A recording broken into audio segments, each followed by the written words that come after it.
Welcome to My Creative Corner 3, a podcast about quilting, crafting, creativity, with a dash of garden, chatting about current interests and life in my northern town. You can find show notes at mycreativecorner3.com.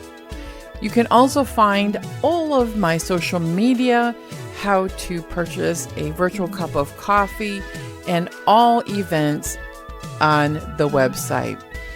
Please feel free to stop by and leave a comment. I really appreciate everyone who listens. Thanks for stopping by. Welcome to the podcast.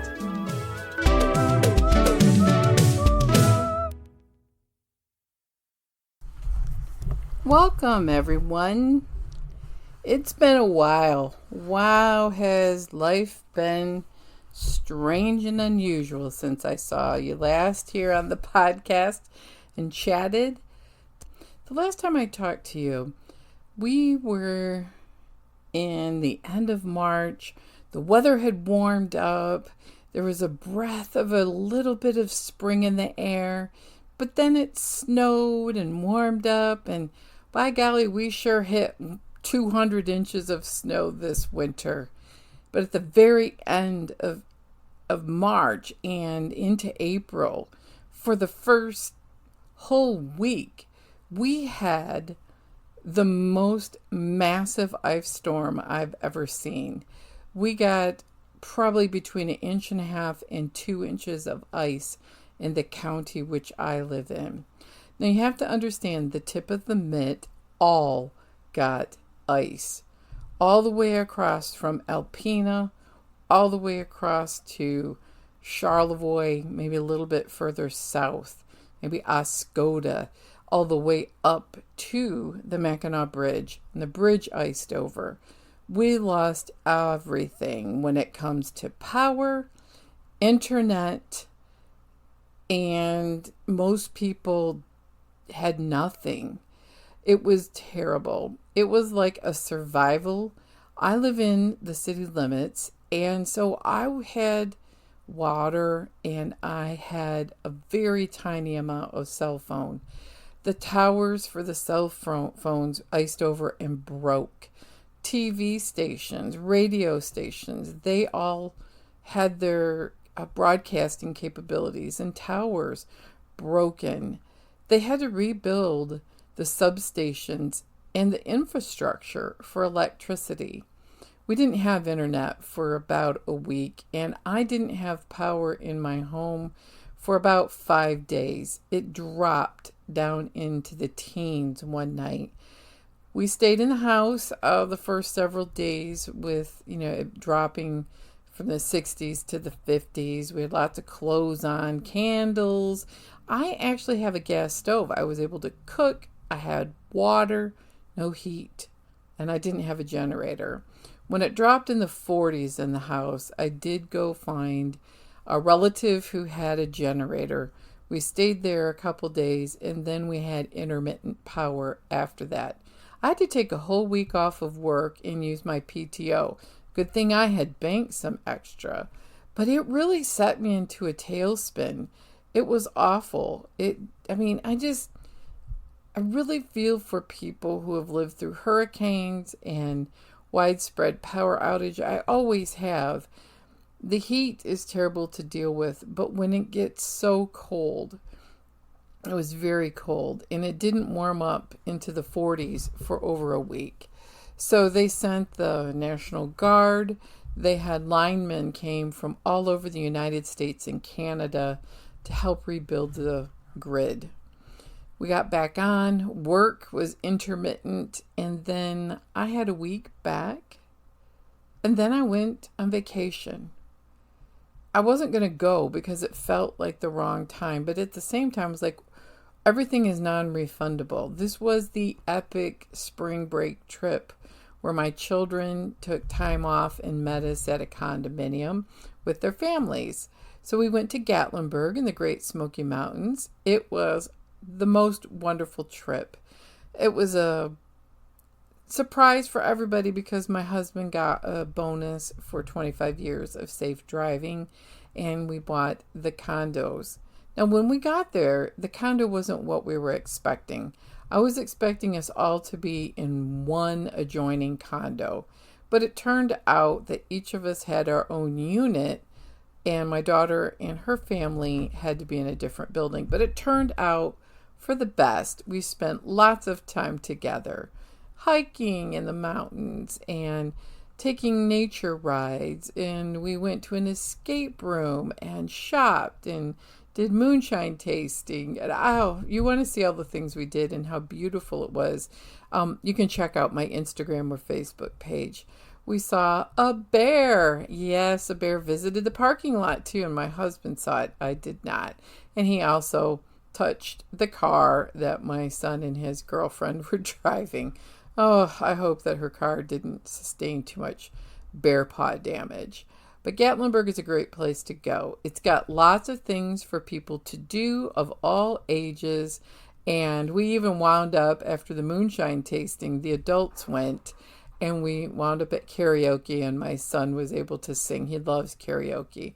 So a lot of fun. And then we came back to the most busy work week. I was exhausted. It was so busy. And then I was training a new staff person on top of it. So overall, I have been absolutely going on adrenaline for the last month. I'm ready to calm down. So what we did this weekend was tackle the spring cleanup. Yeah, in a week is junk day. So we went through our goal spaces in the basement, and it was sentimentals and garbage and old things and stuff that hasn't been touched in 25 years. And we sorted out everything is going to go.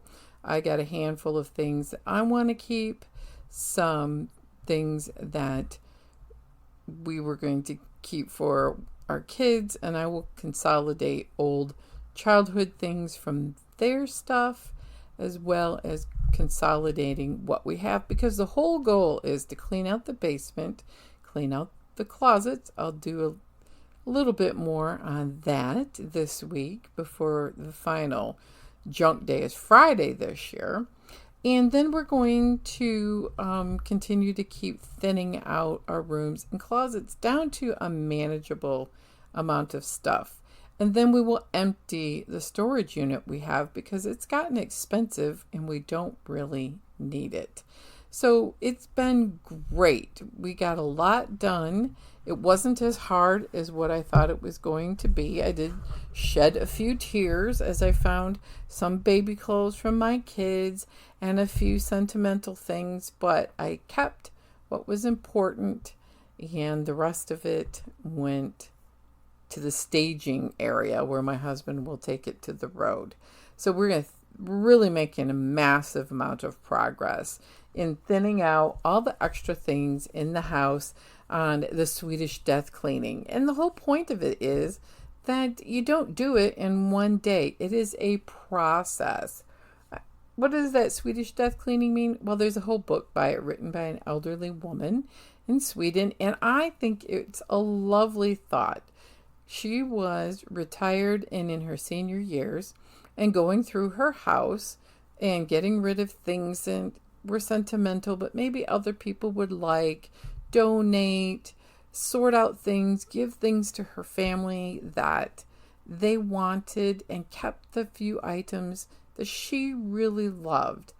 And that way, when she did pass, which we all will someday, I'm not saying I'm going to do it tomorrow, but it's the thought of, we got so much stuff, I couldn't leave that mess for my family to come clean up. They are far away, 4 hours for one child and 16 for the other. And my parents have been doing that too, which is great. They downsize and keep going through their stuff to have the manageable and reasonable amount of things that you want for the space you have, and keeping the things that make you happy. And then when you're done with those things, you can move them on and get different things.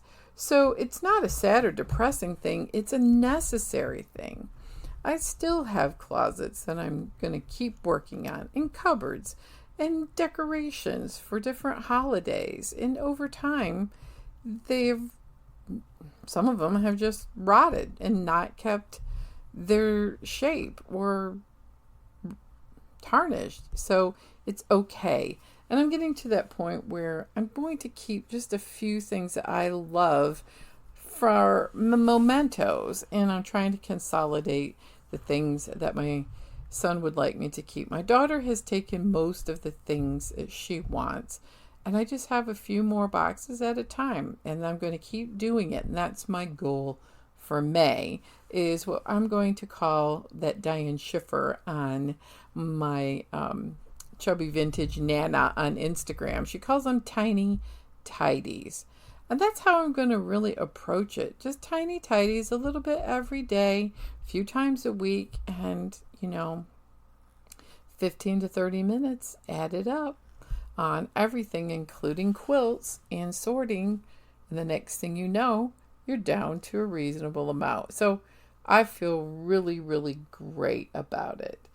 The vacation, I came back feeling for the first time ever on a vacation, recharged and refreshed and excited about spring. And we got much needed warmth and sunshine. And there was just one little incident. And I'll tell you, national parks, some of them are more rural and rustic and really limited on services than others. And the Great Smoky Mountains is in spots pretty rural and rustic. So we were at what is known as Kauai or Clingman's Dome. We drove up to the 10,000-foot parking lot lookout. I really, really wanted to hike it. I just knew I couldn't. My lungs were tight. The wind was blowing strong. And it's a 13% grade to the top. They have an information center and rangers and people looking out at the parking lot and stuff, while the kids, my children and grandchildren, hiked to the top. And our cell phone service was really spotty, and it's really rural. They have a little tiny gift shop with a couple of staff, but really they have outhouses and no other service. So my son was climbing on rocks. He did great on that, but as the climbing the mountain happened, he sprained his ankle and fell. And I did get a note from my daughter. They were over halfway up, like 3/4 of the way up this 13% grade to the lookout. And I really wanted to see that. But everybody made it to the top eventually. But for an hour, no one could help us. There was no golf cart. There was really no phone service. It was late enough in the day where there was no way we could have called an ambulance if the ankle was broken, which it turned out that it wasn't. It was a bad sprain. And my husband, who stayed with me at the bottom, hiked really hard terrain up to the top. It all turned out well, and he hiked down, but it made us all stop and think, wow, we're fragile people, fragile beings. It was a freak accident. But that's how people get hurt hiking and scrambling on rocks and camping and bears. And it was really took me back to that ice storm and survival and figuring out with all of our experience and wit. I'm on the phone because I couldn't make it to the top. Texting my daughter, she said it's sprained, it's really swollen, it's bruised, but he could move it. And then once the pain settled down, my husband was able to help him down the mountain.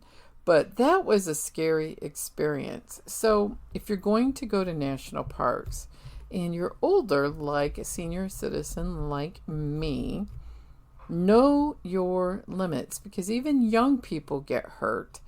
And it would have been absolutely horrible if that turned out to be a broken bone. They have an AED at the bottom of the hill saying, well, if you have a heart attack, at least this is here. And that's really scary. The wind was probably 40, 50 mile an hour steady blowing in the parking lot. It was very scary. And I went and got the rangers and I said, "Oh, I'm so sorry. There's nothing we can do to help you." And I was like, wow.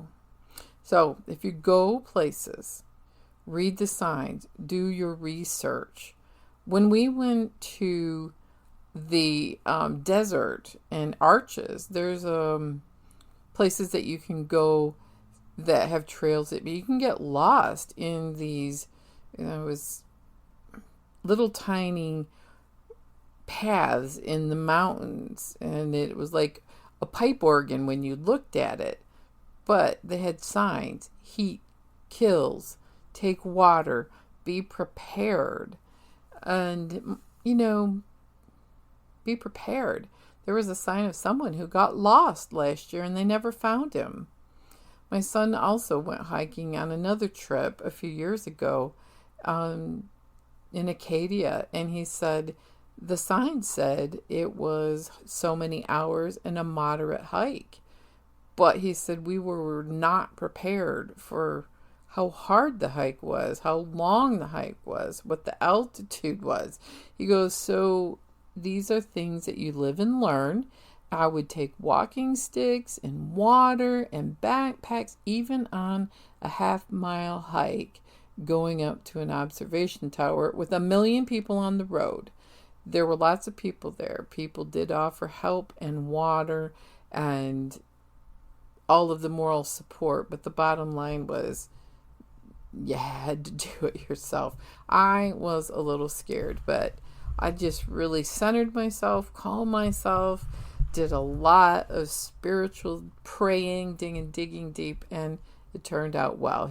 We took an easier day the next day, and then the day after the sprained ankle, we went up to Obermountain, and we took a ski lift ride up. We rode the mountain coasters. He limped pretty bad on that day, but we did all kinds of resting. And then he didn't ice skate, but we did the ice bumper boats that was inside. We looked at the animals, rode the ski lift to the top, to the lookout. It was just, tubing. It was great fun. We had the most wonderful time. But be prepared. One of my favorite YouTubers does weather, and his name is Ryan Hall-Y'all, and I watch him a lot, even when we're this national storm and tornado outlooks, hurricanes, and that kind of thing. He doesn't do day-to-day weather, but gives you like what is expected for the week nationwide. And you really need to take his slogan seriously in life, and it's don't be scared, be prepared. So those were some fun times, but also lessons learned. If I'm going to do any walking, I need to be prepared, even if it's something that says it's easy, because if I run into trouble in a national park, there may not be a ranger who can help me right away. So just a little note. It's a lot more rural and no cell phone signal in the mountains in Tennessee. So what kinds of things have I been working on? Well, more of the same, kind of the same things that I've been working on for the last little bit. I'm taking it slow. I'm really engaging the slow, simple living. I'm doing 2 blocks a month for the family favorite block. And we did a beautiful block this month. And I chose to do the Foundation paper piecing with the pre-printed foundation paper pads from Fat Quarter Shop. So we do 2 blocks each month, and usually there's 4 blocks total. So I looked and I'm like, wow, we're getting down to the last 6 blocks and then assembly. It's just been a delight to do the family favorites quilt along. And the blocks are not difficult, but they're deceivingly simple to make them look great with the points. So that's why I really, really like the foundation paper piecing, because my blocks were sharp, they were on point, they really, really looked great. In fact, I like this block so much that I think I'm going to do more. I gotta look up the name of the block that we were doing this month. So, anyways, the book by Chelsea and Sherry. I am not doing the same fabric because there was strawberry lemonade and they ran out. So I did Laguna Sunrise as one colorway, but I chose a Sandy Gervais fabric called Feed My Soul, which is all about what I've been doing this year. This month's block is called Kaleidoscope. So what's great about it is that it has 3 different elements, and the foundation paper is 2. The middle is a square and a square, which is really tricky to traditional paper piece. And flying geese, which I hate foundation. I hate just traditional piecing them. My points never come out and they're wonky. And so I foundation paper piece them with the recommended foundation papers, and the corners were half square triangles, and it makes the most adorable block. So I'm just going to say I love this Kaleidoscope block so much. It would make a beautiful quilt on its own.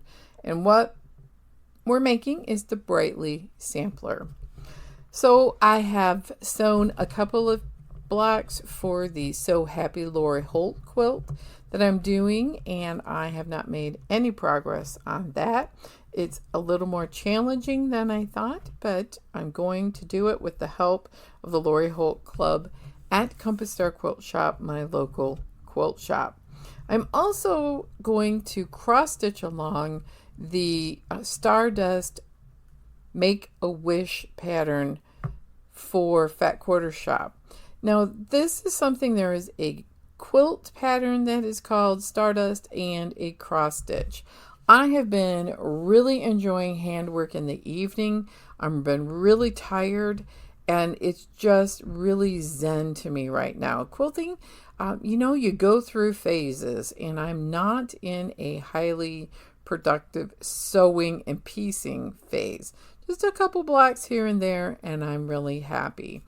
The other thing that I have been doing is I finished all of the hoops that I wanted to put embroideries and cross stitches in for my gallery wall, which I have not hung up yet. And I'm going to keep adding to the hoop gallery. So Stardust is a great, really graphic, beautiful pattern for cross stitch. They will have that posted here very, very soon in May, and you can cross stitch along. It's adorable. The quilt is adorable too. The other thing that I've been doing is Lori Holt Granny Squares with her chunky thread, and I'll probably take that to the Lori Holt Club this month because I will only be there for about 45 minutes because of work. So I'm going to take a Lori Holt item, show them a few things I'm working on, maybe cut some fabric out. I don't know. That's just kind of something I'm thinking about. The last thing that I have been working on is doing the 100-day project for making a daily little mini collage using the Wonder Habit prompts from Michelle Perry. She is a beautiful writer. She does watercolors, and a lot of people are using these to do a daily art practice and journal. So I'm doing an art journal with the prompts and then writing. Today's I haven't done yet. It's called Conquer. Conquer. So that's a really good one to think about. I've got magazines and fodder pages of watercolors and acrylic paint experiments, and I'm cutting them up and making little mini collages. Trying not to spend more than 15 to 20 minutes on it. You can fiddle around with collages forever. And they're usually a few inches big. She's doing inchies. A lot of people are doing paintings in a 1-inch square. So that's another habit I've been doing. I also have a journal at work. And this is fun because I bought a bag of over 300 mental health stickers from TikTok Shop. And I'm drawing one out a day, sometimes two, just to help ground me. And they're really, really positive, and they're absolutely beautiful, heavy duty. And I'm like, I want to put them in a sticker book. And I'm writing a little note about what the sticker says to remind me in the future on when I'm having a bad day or I need some encouragement. I can flip through my sticker book. It's been so much fun. And then today I was outside for the second time this week. My garden has tulips that are probably, the leaves are about 4 inches tall. The poppies have come up. Some of my perennials are waking up. I raked out the flower bed the best I could, and my husband's going to take the tractor with the rake on the back here this next week and do a really difficult end. And the garden has really been inspiring and exciting after this long, gray, cold, and horrible winter. So we want to add some natural tall grasses in between the little arbor vitae in the back to fill that in. I'm going to thin out a few things, and I want to go buy some more solar glowing gazing ball fairy garden things. I saw Aldi has some, saw online, that are whimsical and adorable, like mushrooms with a little gazing ball that lights up at night, a gnome, a plant, a butterfly, and I want something larger and more substantial that are bright and that light up at night, just because it makes me incredibly happy. And I'm going to take the tiny fairy garden pieces that I have, and I'm going to put them in my very growing and kind of large houseplant collection, and do that as in the pots as indoor whimsy fairy gardens. I just need whimsy and cuteness and adorableness, because life can be, my job especially, can be way too serious, and I need peace and fun and that childlike wonder and imagination. So journaling has been really where I've been spending a lot of time. The Silk and Sandra journals are very therapeutic for me. I enjoy them.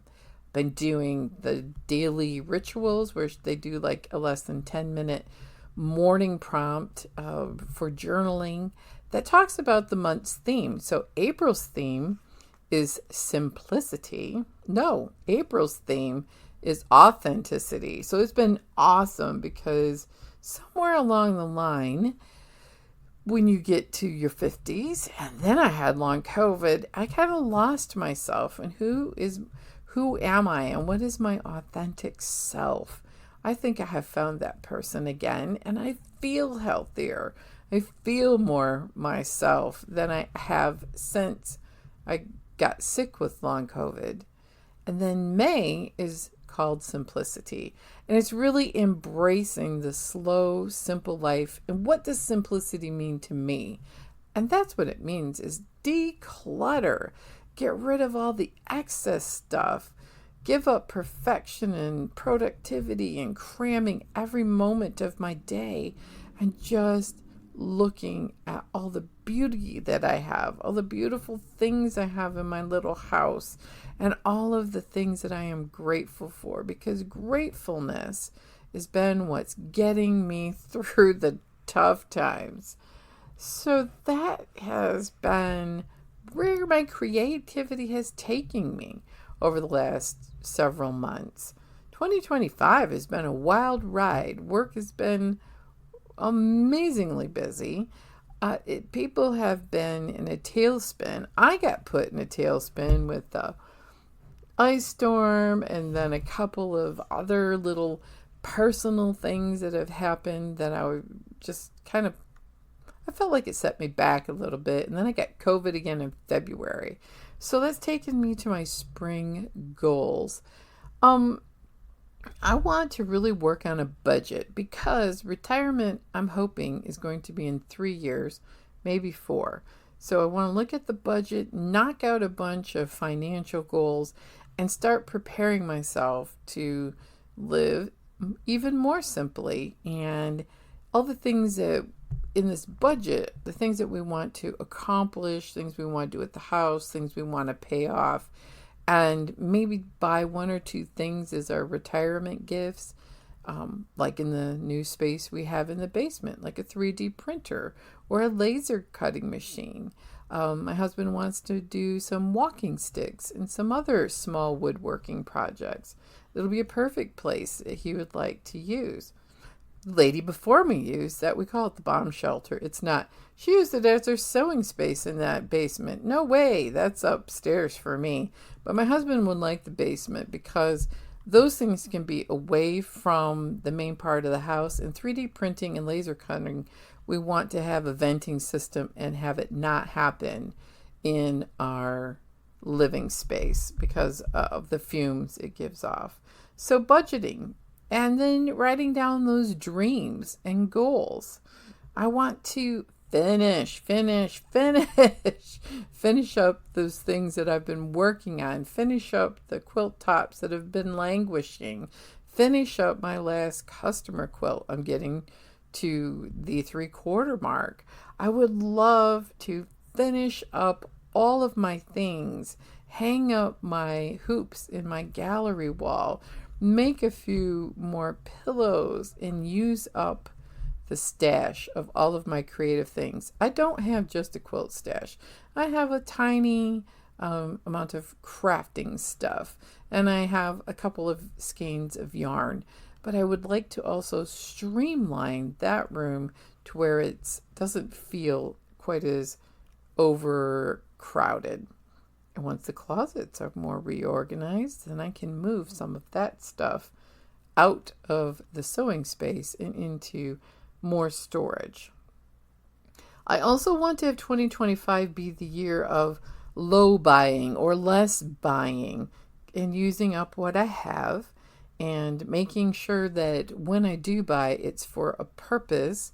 And I would like to spend like my fabric money on backing, batting, and maybe occasionally I'll need a background print or some unifying sashing print, but I'm trying not to overbuy and just get caught up in the FOMO of quilting and cross-stitching. I have a cross-stitching stash.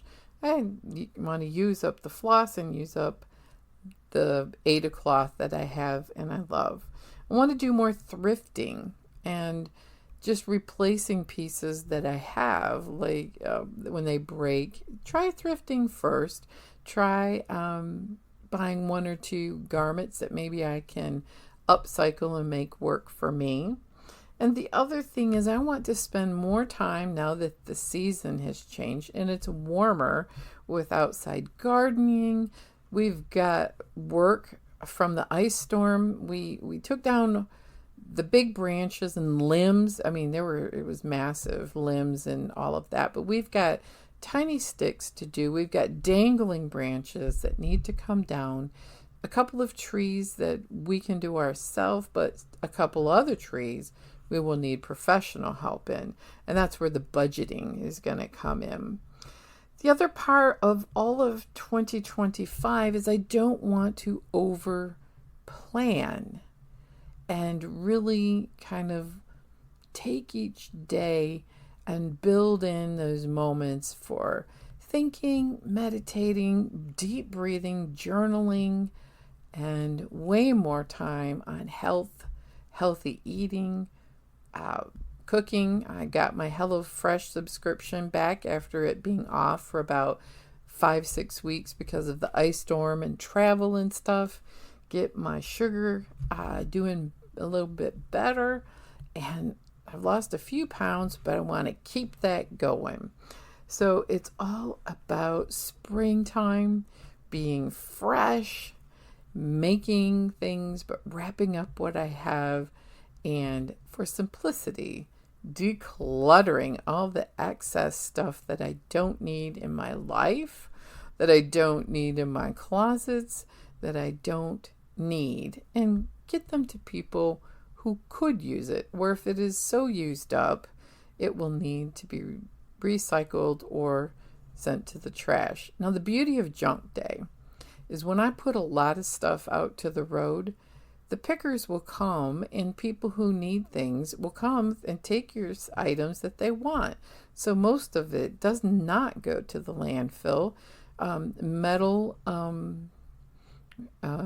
Metal recyclers, they come and take all the metal pieces and will take it to the scrappers, as we call them, metal scraps. So there's lots of things. We have an old washing machine in the basement. It's going to go.